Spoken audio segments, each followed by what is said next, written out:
Madame, Monsieur, bonsoir, bienvenue dans ce journal à la une de l'actualité. Ce mardi 15 novembre, c'est la célébration de la Journée nationale de la paix, du pardon et du souvenir. Le Premier ministre a Douekwe dans la région du Guémont, Patrick Achi, a célébré cet événement avec les populations, une rencontre avec les différentes couches de la société, notamment les chefs traditionnels et religieux pour parler du renforcement de la cohésion sociale. La révision de la liste électorale démarre le 19 novembre en Côte d'Ivoire. Le président de la CEI multiplie les rencontres pour une totale adhésion au processus. Ibrahim Koulibaly Coulibaly a rencontré les rois et chefs traditionnels de Côte d'Ivoire. Il leur a expliqué l'importance de cette opération avant de solliciter leur soutien dans la mobilisation des citoyens. Les patrons d'industrie et de marques du textile à Abidjan sont en prospection invités par le Centre de promotion des investissements. Ces acteurs s'imprègnent des opportunités d'affaires en Côte d'Ivoire. Pour le CPC, ce roadshow permet de promouvoir le pays et développer les investissements directs étrangers. Et puis les dirigeants du G20 réunis en sommet à Bali en Indonésie. Le FMI prédit une insécurité alimentaire qui frappe plusieurs régions du monde. La guerre en Ukraine s'invite à la discussion. De communiquer appelle à prolonger l'accord sur les exportations de céréales. C'est la ville de Douekwe, dans l'ouest du pays, que s'est déroulée la célébration officielle de la Journée nationale de la paix, du pardon et du souvenir. C'était en présence du Premier ministre et de plusieurs membres du gouvernement, dont le ministre tchadien de la Réconciliation nationale. La rencontre a permis de réitérer le message de consolidation de l'unité et de la cohésion. Dès son arrivée dans le Guémont, le Premier ministre Patrick Achi a rencontré les chefs traditionnels et autorités coutumières de la région, des échanges au cours desquels le Ouest s'engage à prendre toute sa place dans le renforcement de la paix dans le pays. On en parle avec Alexis Drago dans quelques instants. C'est tout le pays qui a célébré cette journée. Direction la région de la Nawa, les populations se sont retrouvées place olympique de Soubré pour célébrer la paix et le pardon. Le ministre-gouverneur du Bassa Sandra, Philippe Legré, exhorte au renforcement de la cohésion sociale. Le reportage de Sam Conan, notre correspondant permanent dans la zone. Des chefs d'État implorant les mannes pour la paix, des guides religieux priant Dieu pour la préservation de la paix en Côte d'Ivoire, des sketchs pour parler du pardon. Nous sommes à la célébration couplée des Journées nationales de la paix, du pardon et du souvenir à Soubri. Jeunes, femmes, élus et cadres, têtes couronnées, tous s'engagent à la préservation de la paix. Soubré dit oui à la paix. Soubré dit oui au pardon. Nous devons donc nous rassembler en une seule et même famille, quels que soient les obstacles, afin de ne plus retomber dans les graves erreurs du passé de notre jeune nation. La paix est un concept, elle est à portée des mains, mais elle se mérite. Je souhaiterais donc inviter chacun et chacune à redoubler d'efforts et privilégier le dialogue. Pour le ministre-gouverneur du district autonome du Bassa Sandra, Philippe Legré, initiateur de cette rencontre, c'est seulement dans la paix que le développement peut se faire. Cette paix obtenue en fin stratège a permis au président Alassane Ouattara de faire connaître aujourd'hui à la Côte d'Ivoire, notre cher pays, un bond qualitatif dans le cadre des infrastructures économiques, sociales, culturelles et environnementales. En somme, tous les grosses œuvres ont pu voir le jour grâce à la paix. La paix et encore la paix, voici ce qu'on vous demande pour le développement de notre district. Un planting d'arbres symbolisant la paix a mis fin à cette cérémonie. Et dans le nord du pays, à Korogo, c'est l'esplanade de la mairie qui a servi de cadre à la célébration de la 26e édition de la Journée de la paix. Partout, le message est clair, les populations doivent se souvenir et pardonner pour construire la Côte d'Ivoire. Une célébration en présence du vice-ministre-gouverneur du district autonome des Savanes. Les chrétiens de Yamoussoukro et les régions voisines célèbrent ce 15 novembre. Une veillée de prière a eu lieu à la basilique Notre-Dame de la Paix. Les fidèles ont prié pour la stabilité et le développement de la Côte d'Ivoire. Le reportage de Kader Sogodogo. Esplanade de la basilique Notre-Dame de la Paix de Yamoussoukro. Plus de 2000 fidèles chrétiens rassemblés pour une veillée de prière. Thème: si mon peuple, celui qui est invoqué mon nom, s'humilie, prie et cherche ma face et se repent de sa mauvaise conduite, moi, du ciel, J'écouterai, je pardonnerai ses péchés et je restaurerai son pays. Les chrétiens, avec le soutien de la Direction générale des cultes, sont en pleine célébration de la Journée nationale de la paix à Yamoussoukro, terre de Félix Houphouët-Boigny, à l'enceinte de la basilique. Un don de Félix Houphouët-Boigny à l'Église catholique est dédié à la paix. Messamba Bamba invite les chrétiens à instaurer la paix par la prière. Tous les livres saints enseignent la paix, la bonne parole, le vivre ensemble, l'amour de l'autre, l'amour du prochain. Et si les guides religieux eux-mêmes se parlent entre eux, les fidèles se parleront entre eux. Et je pense que ça sera le ciment de la paix dans notre pays. Au petit matin, tous sont heureux d'avoir participé à ce pèlerinage dédié à la paix. La paix, comme le dit le président Oufoué, ce n'est pas un vain mot. Nous demandons à tous les acteurs ivoiriens, les politiciens, la société civile, de se mettre ensemble. C'est dans l'union que nous puissions construire ce pays. Que les fils de ce pays se donnent la main, qu'on se donne la main, qu'on cultive la paix entre nous. C'est très important. Prière, chant et danse étaient les temps forts de ce pèlerinage pour la paix démarré à 19h et qui a pris fin au petit matin de ce 15 novembre 2022. L'église d'Eima prie pour la paix et la stabilité en Côte d'Ivoire. La séance de prière s'est déroulée à Ouakro, c'est dans le département de Taabou. Des milliers de fidèles se sont retrouvés. La présidence de cette 34e édition du genre, assurée par le directeur général de la RTI, Fosséni Dambélé, félicite la communauté pour ses efforts en faveur de la cohésion et le vivre ensemble. Le reportage de Soro Corona. Journée de prière de la paix en Côte d'Ivoire de l'église d'Eima. La 34e édition de cette journée a réuni des milliers de fidèles venus des 4 coins du pays à Ouakro, village du département de Taabou. Mais Kofi, président du comité d'organisation, est revenu sur la paix, fondement de l'église d'Eima. C'est en 1948 à Lakota que la prophétesse du Deima a invité les Ivoiriens à faire de la paix leur seconde religion à travers le député Félix Houphouët-Boigny. En 1988, une autre révélation institue le 15 novembre de chaque année comme une journée de prière de la paix en Côte d'Ivoire pour la communauté d'Eima.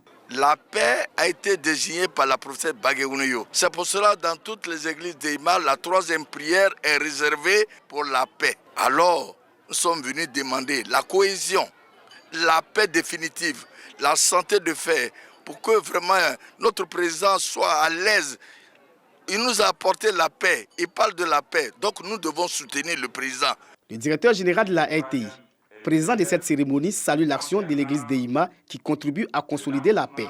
Pour Fosséni Dambélé, cette paix est désormais une réalité grâce au président de la République, Alassane Ouattara. La paix est la religion de la religion. Parce que sans la paix, il n'y a pas de religion. On a beaucoup parlé du président Félix Houphouët-Boigny, père fondateur de la Côte d'Ivoire, de sa rencontre avec la prophétesse, du socle de la paix qu'ils ont instauré dans notre pays, mais qui après a été perturbé par de nombreuses crises, des mésententes. Mais aujourd'hui, avec l'avènement du président Ouattara, nous sommes en train de retrouver et de consolider cette paix et cette cohésion dans notre pays. Le représentant du ministre de la Santé, de l'Hygiène publique et de la couverture maladie universelle, parrain de la cérémonie, souligne que sans paix, aucun développement n'est possible. Vous, Église d'Eima, êtes le socle sur lequel nous devons bâtir notre Côte d'Ivoire. Parce que pour faire les ponts, pour faire les routes, pour construire ces grands immeubles, il faut bien qu'il y ait la paix. Cette 34e édition des prières de la paix en Côte d'Ivoire est couplée au lancement des festivités du centenaire de l'église d'Eima. La cérémonie des prières de la paix en Côte d'Ivoire est aussi l'occasion pour les fidèles d'Eima de se retrouver et de parler de la vie de leur église. Et comme dans toutes les localités, l'actualité est dominée par cette journée de la paix. Les médias jouent leur partition dans la préservation de ce bien commun. À Danané, dans l'ouest du pays, les radios locales ont célébré cette journée. Elles ont fait le pari de défendre ces valeurs indispensables au développement du pays. C'est un reportage de Franck Quadio. Bonois, sud de la Côte d'Ivoire. Ici, les stigmates des récentes tensions sociales sont encore visibles et pour effacer les cicatrices, des initiatives se multiplient. L'une des dernières, un festival dédié à la paix, portée par la municipalité et une radio locale, la radio Noé. Nos agents, nos collaborateurs ont déjà sillonné toutes les radios et elles se sont dites prêtes à nous accompagner. Donc soyez rassurés, toutes les radios seront là et elles prennent part parce que déjà les communications commencent à passer. La paix, concept, art de vie et cohésion, ici tous sont conscients de leur implication. Et même l'Église aussi a été plusieurs fois invitée par de sensibilisation. Au-delà de cela, il y a plusieurs activités ici à Beaunois. Et tous, nous avons intérêt à aller à la paix parce que les médias, ils jouent aussi leur rôle. Vouloir la paix sans donner les moyens. À Dieukwé, ouest du pays, 401 km d'Abidjan à vol d'oiseau, la question est centrale. La région a subi les affres des différentes crises depuis les années 2000 et le nœud gordien demeure l'information. Aujourd'hui, la mauvaise information souvent provoque des crises.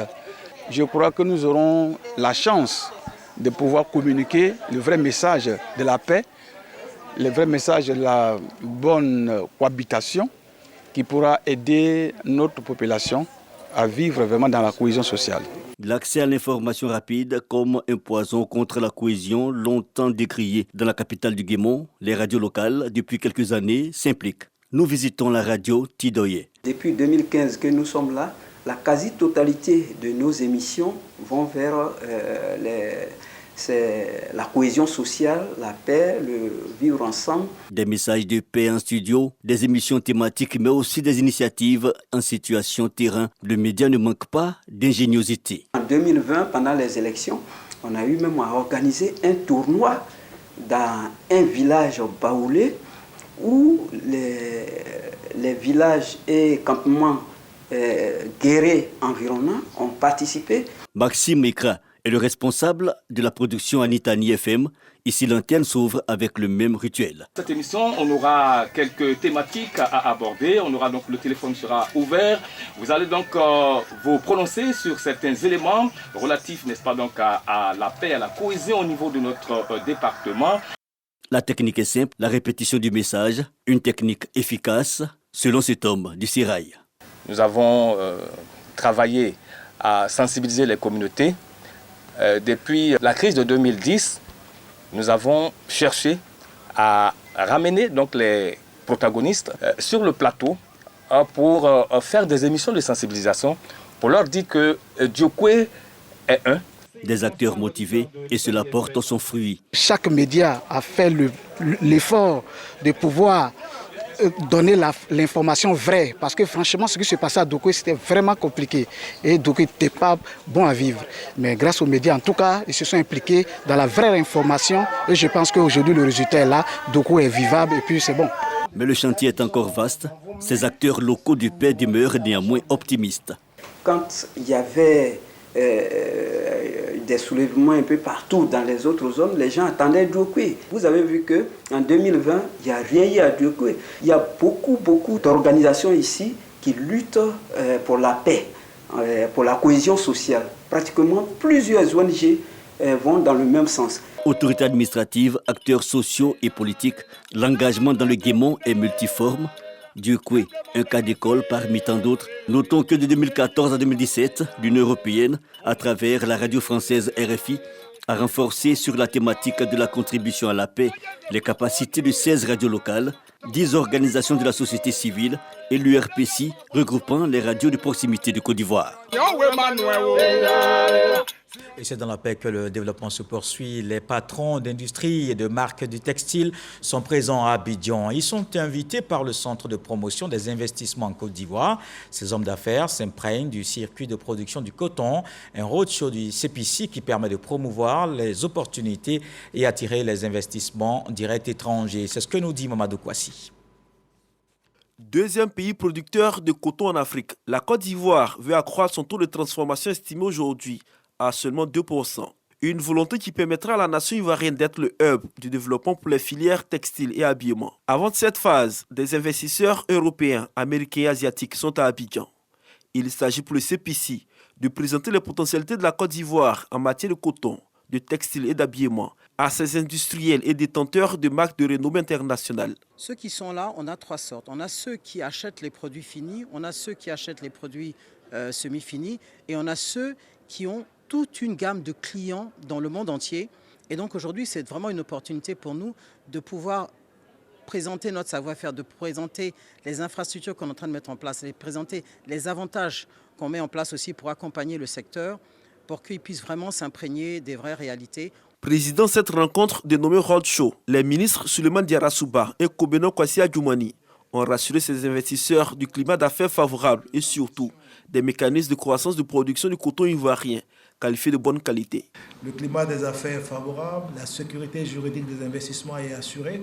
Nous avons des tribunaux spécialisés qui ne gèrent que des affaires. Donc je peux vous rassurer qu'investir en Côte d'Ivoire offre un taux de retour sur investissement très élevé. Généralement, on est au-delà de 20%. Et il est bon de faire des affaires en Côte d'Ivoire. Je vous y invite à investir. Dans la perspective de la consolidation des acquis du zonage, la filière coton prévoit 570 425 tonnes de coton graines pour la campagne 2022-2023 avec une superficie de 475 354 hectares et un rendement moyen de 1,2 tonnes par hectare, et ce, malgré les problèmes récents avec l'irruption des jacides pour lesquels nous avons déjà pris des dispositions appropriées en vue de leur destruction. Ce forum a été l'occasion pour les différents acteurs de présenter les offres dans les domaines du textile et de l'habillement. Le tout adossé à la vision 2030 du président de la République, Alassane Ouattara. En plus du forum, une visite terrain de la zone industrielle PK24 et des rencontres B2G sont prévues à l'agenda de ces grands patrons du textile et des marques internationales. Et dans le district du Bandama, il y a des opportunités d'affaires. Il s'est ouvert à Bouaké la 5e édition des Journées nationales des chefs d'entreprise. Ce rendez-vous met en lumière les richesses de la zone dans le centre du pays, les potentialités économiques des régions de Bouaké et du Hambol présentées aux participants. Un accent est mis sur le rôle du secteur privé et de la diaspora. Kader Sogodogo. La vallée du Bandama vers une économie régionale et internationale. Rôle du secteur privé et de la diaspora. Les Journées nationales des chefs d'entreprise JNSE, en ce qui concerne la 5e édition, aura comme centre d'intérêt la vallée du Bandama. Deux régions, le Bouaké et le Hambol. C'est Bouaké, chef-lieu de district, qui a abrité la cérémonie d'ouverture. Ce forum est une opportunité pour la valorisation des potentialités économiques, culturelles et touristiques des collectivités territoriales en vue de leur développement. Bouaké, le Bouaké, le Hambol, le district de la vallée du Bandama, une opportunité réelle. Des hommes d'affaires, des hommes dont la signature peut changer un destin, sont là pour passer au peigne fin les secteurs où l'on peut injecter des devises. Au nom des approches de solutions, il conviendrait de mettre en place l'arsenal institutionnel nécessaire en matière de renforcement des capacités des entreprises, de responsabilité sociétale, en matière de sous-traitance, afin de favoriser la redistribution aux populations des fruits de ces richesses locales. De Bouaké à Katiola, les JNCE viennent comme une bouffée d'oxygène. Toutes les villes du district, et en particulier Bouaké, seront durant ces jours-ci au centre des préoccupations nationales en termes d'opportunités de développement et d'investissement. Faire du district autonome de la vallée du Bandama, à l'horizon 2030, le pôle économique le plus dynamique et le plus attractif pour les investisseurs, tant nationaux qu'internationaux. Le haut patron de la 5e édition des JNSE, le vice-président Tiemoko Miliette Kone, est représenté par le ministre du Commerce, de l'Industrie et de la Promotion des PME, Suleiman Diarra Souba. Le choix du district autonome de la vallée du Bandama pour l'organisation de cette 5e édition de ces journées apparaît stratégique au regard des nombreux atouts et potentialités que regorge ce district. Je reste convaincu que de ces échanges sortiront des conclusions et recommandations qui pourront ouvrir des perspectives heureuses, notamment des opportunités d'affaires dans le district autonome de la vallée du Bandama, avec la création de nombreuses entreprises et emplois décents pour les femmes et les jeunes. Panel, rencontre B2B, visite, conférence, un programme bien alléchant a été conçu pour cette 5e édition dont la cérémonie de clôture est prévue à Katiola. Allons à Sipilou, dans l'ouest du pays. La localité a un nouveau chef de canton, Aubin Diomandé, investi en présence du ministre de l'Intérieur et de la Sécurité. Le nouveau leader communautaire s'engage à œuvrer à la cohésion et au maintien de la paix. Khalil Diomandé à Boussanogo. C'est officiel. Aubin Diomandé est désormais le 4e chef de canton de Sipilou, localité de l'ouest de la Côte d'Ivoire dans le département de Biankouma, région du Tongbi. Il est investi dans ses fonctions de chef par le ministre de l'Intérieur et de la Sécurité Vagondo Diomandé. Plusieurs chantiers se pointent déjà à l'horizon. Le nouvel auxiliaire de l'administration place la cohésion et l'unité au cœur de ses priorités. Les actions que je vais m'engager là-dessus, c'est la cohésion sociale, l'entente, le bien-être de ma population, pour que la paix règne dans notre canton. Il va bénéficier de nos conseils. Nous allons le guider, nous allons l'accompagner dans tout ce qu'il va faire. Parrain de la cérémonie, le ministre de l'Intérieur et de la Sécurité Vagondo Diomandé a invité le chef de canton Aubin Diomandé à s'approprier les valeurs qui caractérisent un leader communautaire et appelle les filles et fils de Sipilou à œuvrer en symbiose pour la préservation de la paix. Le rôle du chef au sein d'une communauté est d'assurer le leadership, est d'avoir une vision qui se traduit dans les actions que le chef doit poser. Chers aînés, j'ai confiance en vous. Chers parents de Sipilou, chers frères et sœurs, je voulais appeler chacun d'entre nous à l'union. Je voulais appeler chacun d'entre nous à la cohésion. Œuvrons tous au bonheur de cette région. Par ailleurs, Vagondo Diomandé a dévoilé les projets du gouvernement pour la région du Tongbi. 3 villages à proximité de Sipilou, notamment Koulaté, Gaba et Gangoualeu, seront bientôt connectés au réseau électrique national. Et l'actualité, c'est aussi la révision de la liste électorale. Le président de la CEI s'est rendu au siège de la Chambre nationale des rois et chef traditionnel de Côte d'Ivoire, Yamoussoukro. Il a invité les garants de la tradition à s'impliquer dans la sensibilisation pour la réussite de l'opération. Une révision qui démarre le 19 novembre. De la capitale politique, voici le reportage de Kader Sogodougou. Kubiat Koulibaly, président de la commission électorale indépendante CEI, reçu par Nana Amontanoué, président de la Chambre nationale des rois et chefs traditionnels de Côte d'Ivoire et l'ensemble de son bureau. À l'ordre du jour de cette rencontre entre les deux institutions, la révision de la liste électorale. Kubiat souhaite l'implication des garants des us et coutumes dans la sensibilisation pour la réussite de cette opération. Pour nous, avant de commencer une opération électorale, nous prenons toujours soin de rencontrer les acteurs majeurs de la société. On ne se limitera pas seulement aux partis politiques, mais il y a aussi ceux qui tiennent nos us et coutumes que vous êtes. Vous qui êtes comme une porte, parce que vous voyez ce qui est à l'intérieur et vous voyez également ce qui est à l'extérieur. Nous sommes aujourd'hui heureux d'être avec vous pour partager vos points de vue sur la matière électorale. Mais préalablement, il est bon que vous sachiez comment ça fonctionne. Une démarche appréciée par la Chambre nationale des rois et chefs traditionnels qui mesure son importance et s'engage à travailler pour sa réussite.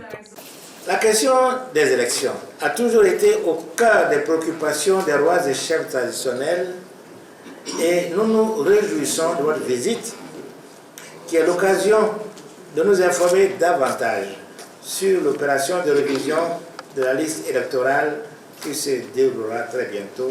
La révision de la liste électorale est prévue du 19 novembre au 10 décembre 2022 en Côte d'Ivoire.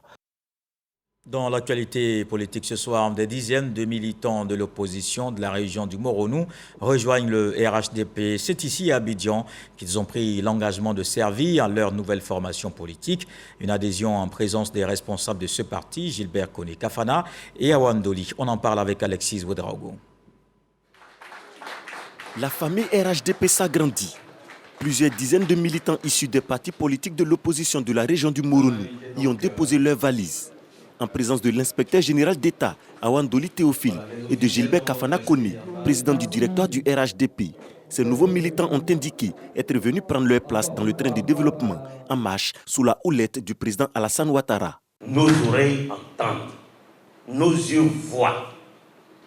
À présent, nos bouches professent que son Excellence M. Alassane Ouattara est en train de transformer de façon spectaculaire notre pays.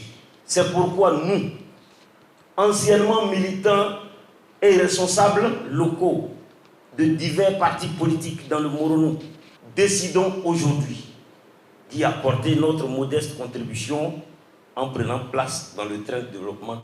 À ces nouveaux venus, Awandoli Théophile a souhaité la bienvenue. Nous avons cette chance qui sont nombreux à vouloir venir au RHDP. Merci, chers frères et sœurs.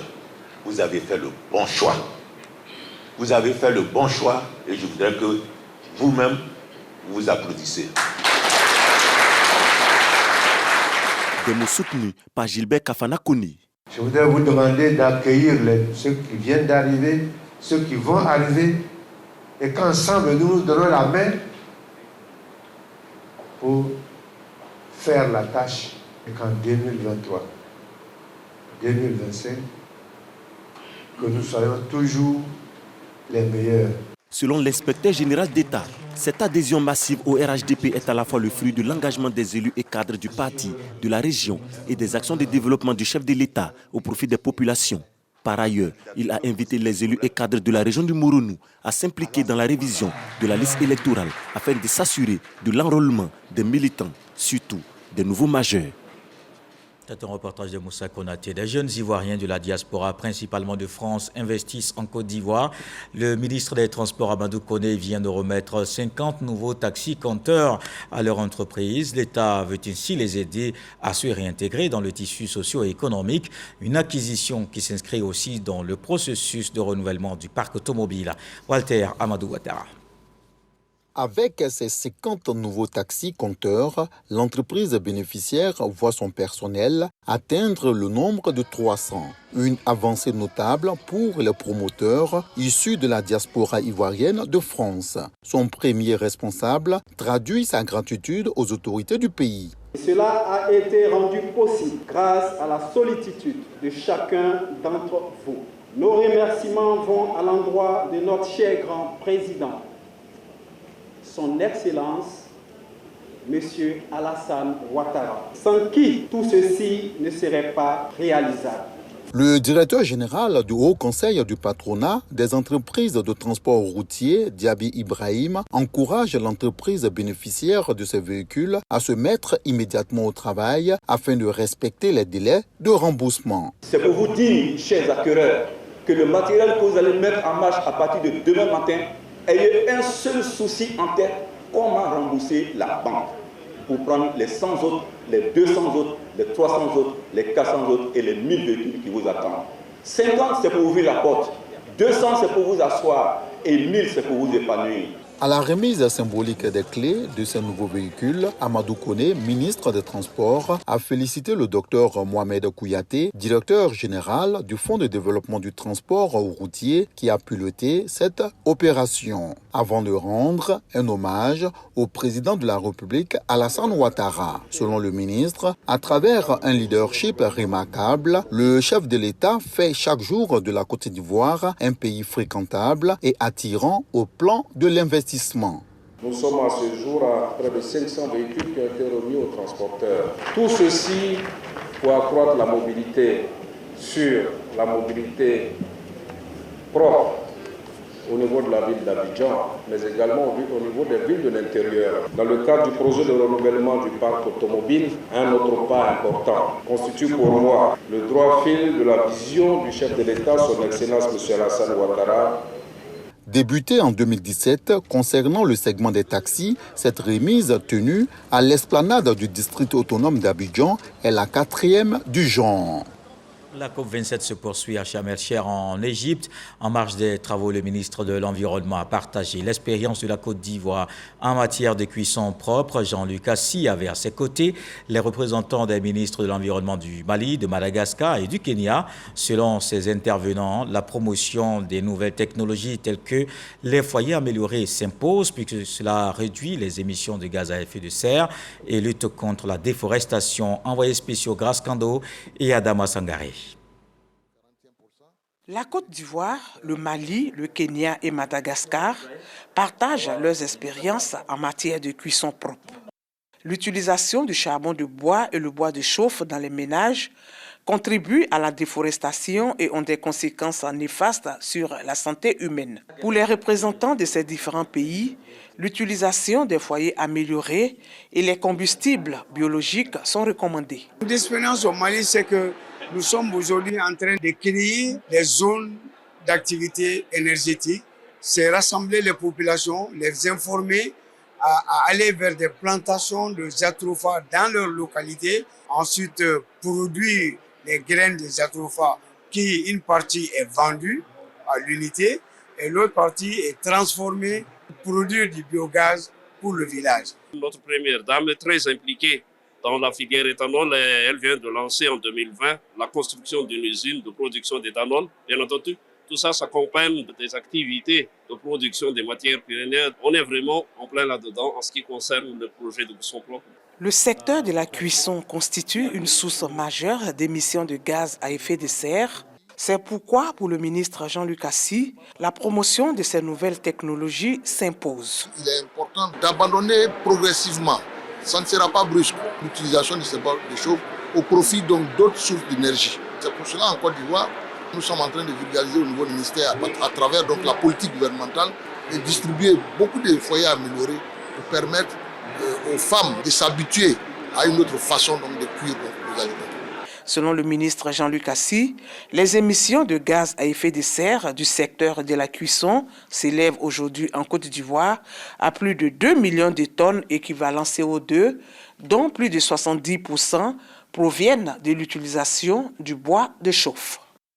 Dans le reste de l'actualité, les dirigeants du G20 sont réunis en sommet à Bali, en Indonésie. Ils portent secours à une économie en crise. Le Fonds monétaire international prédit une récession mondiale au moment où l'insécurité alimentaire frappe plusieurs régions du monde, bien qu'elle ne soit pas à l'agenda officiel. La guerre en Ukraine plane sur la rencontre. Le communiqué appelle à prolonger l'accord sur l'exportation de céréales. Plusieurs chefs d'État africains ont fait le déplacement, même s'ils ne font pas partie de ce cercle très fermé qu'est le G20 en dehors de l'Afrique du Sud. Et puis après ce journal, à suivre le débat de société sur les violences contre les enfants. Quelle responsabilité des acteurs clés? Vous aurez la possibilité de poser des questions via le code QR qui va s'afficher dès le démarrage de l'émission. Le débat de ce soir, c'est dans une présentation de Hamza Diaby. Et ce journal est terminé. Merci de l'avoir suivi. Retour de l'actualité 23h. Ce soir, le sage nous apprend que quand la vérité traîne les pas, ce n'est pas par paresse, mais pour que le triomphe soit éclatant. Dieu le voulant, on se retrouve demain.